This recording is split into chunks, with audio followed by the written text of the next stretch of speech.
Kailangan Envy na slay version. Lang, piling ko slay natin to. Envy ba yan? Oo, te!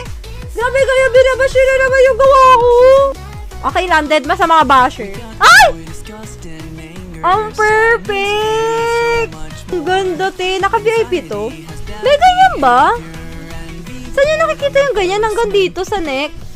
Ah! Siya yung yung red na buhok na kaibigan ni Riley.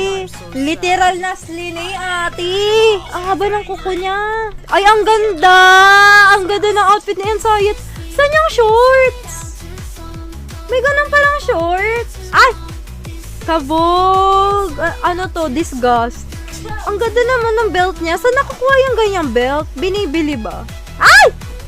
Naapoy yung ulo, ate. Anger literal. Naapoy na yung ulo, te. Actually, bet ko tong dalawa na to.